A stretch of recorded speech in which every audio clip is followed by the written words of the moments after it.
Assalamualaikum warahmatullahi wabarakatuh. Perkenalkan, kami dari kelompok 4 yang beranggotakan saya sendiri Aisyah Dohana Diva dan rekan-rekan saya Ade Ramadhani, Laili Rahmawati, Ambil salam. Saya Muhammad Ibnu Sanagani. Pada kesempatan kali ini kami diminta untuk mengerjakan LKPD dari LKPD 1 sampai 6 di buku paket informatika halaman 125 sampai 137. Untuk LKPD 1 sampai 3 kami diminta untuk menganalisis artikel yang berjudul Kajian Aplikasi Pertanian yang dikembangkan di beberapa negara Asia dan Afrika. Untuk LKPD pertama akan dibacakan oleh Laili Rahmawati. Baik, terima kasih. Untuk LKPD pertama yaitu membahas mengenai gagasan pokok yang terdapat dalam artikel tersebut. Yang pertama yaitu apa? Evolusi dari telepon genggam ke smartphone telah memperluas penggunaan TIK dalam berbagai aspek kehidupan termasuk pertanian. Hal ini mencakup penggunaan aplikasi dan alat untuk membantu dalam proses pengumpulan, pengolahan, penyimpanan, dan pertukaran data dalam konteks pertanian. Yang kedua, siapa? Berbagai aplikasi dan inisiatif yang berkaitan dengan TIK di sektor pertanian. Beberapa contohnya termasuk Agri-Info di China, Mobile Driven Extension di India dan Kenya, IFFCO Kisan di India, serta eChowtal di India. Yang ketiga, kapan? Peluang Indonesia dalam penerapan TIK meliputi penggunaan smartphone yang meluas. Diperkirakan pada tahun 2018, jumlah pengguna smartphone di Indonesia akan mencapai 100 juta orang. Peluang lainnya yaitu dalam peran sektor pertanian dalam perekonomian nasional. Sampai dengan tahun 2013, sektor pertanian menyumbang 14,9% dari PDB. Yang keempat yaitu di mana penggunaan TIK dalam bidang pertanian sudah diterapkan oleh beberapa negara seperti China, India, dan Kenya. Mengapa? Penerapan TIK dalam sektor pertanian sangat penting untuk mengatasi tantangan utama seperti peningkatan produksi, kesejahteraan petani, dan berbagai masalah lingkungan dan sumber daya alam yang terbatas. Dan yang terakhir, bagaimana? Penerapan TIK dibagi menjadi dua kategori utama, yaitu E-agrikultur dan M-agrikultur. E-agrikultur mencakup penggunaan berbagai teknologi informasi dan komunikasi, sedangkan M-agrikultur menggunakan platform teknologi yang berbeda, terutama berfokus pada layanan mobile untuk komunikasi langsung antara petani dan juga pedagang.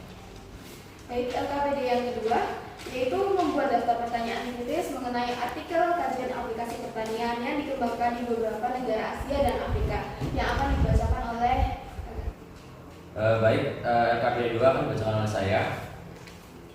Pertanyaan yang pertama, apakah teks menyajikan informasi mendalam tentang aplikasi pertanian di berbagai negara? Yang kedua, apakah teks memberikan informasi yang relevan dan sesuai dengan tujuan kajiannya? Kemudian yang ketiga, apa kekuatannya dan kelemahan dari penerapan teknologi informasi dalam pertanian?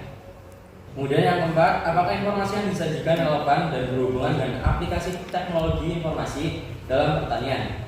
Yang kelima, seberapa akurat dan dapat diandalkan informasi yang disajikan dalam teks? Yang keenam, apakah teks menyajikan informasi dengan jalur dan terstruktur?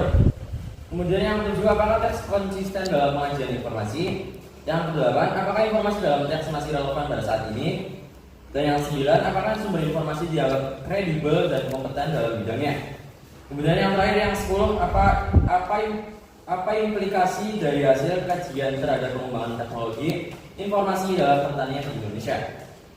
Baik, untuk LKPD 2 silakan untuk kelompok 6 untuk menganalisis pertanyaan yang kami buat berdasarkan standar intelektual dan kualitas pertanyaan di LKPD 2 kelompok kami.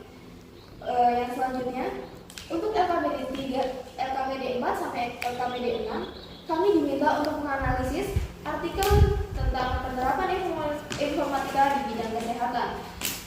Untuk LKPD 4 akan dibacakan oleh Ahmad Salam.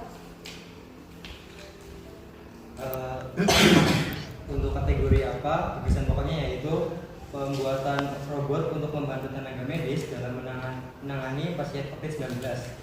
Kategori mengapa, gagasan pokoknya ialah untuk meminimalkan resiko penularan COVID-19 kepada tenaga medis. Kategori when, kapan, gagasan pokoknya robot ini dikembangkan sebagai respon terhadap pandemi COVID-19. Kategori where, di mana gagasan pokoknya pengembangan robot ini dilakukan di Universitas Diponegoro atau UNDIP. Kategori who, siapa, gagasan pokoknya ialah tim di Undip yang terlibat dalam pengembangan robot ini. Kategori 2, bagaimana?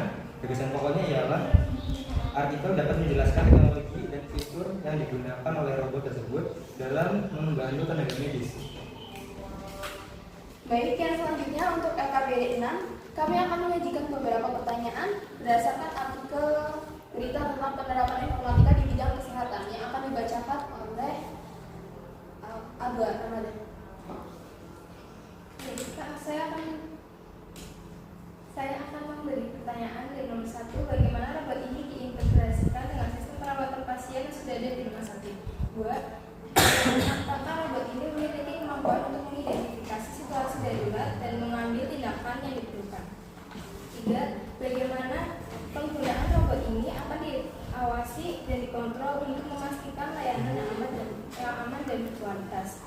4, bagaimana robot ini akan berinteraksi dengan staf medis lainnya di rumah sakit. 5, bagaimana kehandalan teknologi robot ini dalam mengantarkan obat dan makanan dengan akurasi tinggi.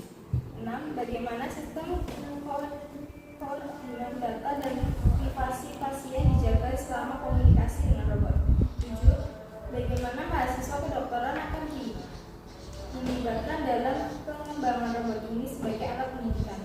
8, apakah terdapat rencana untuk memperluas penggunaan robot ini ke rumah sakit lain atau bahkan di luar negeri. 9, bagaimana rencana pemeliharaan dan perbaikan robot ini di masa depan untuk memastikan kelancaran operasinya. 10, bagaimana masyarakat dapat memberikan masukan atau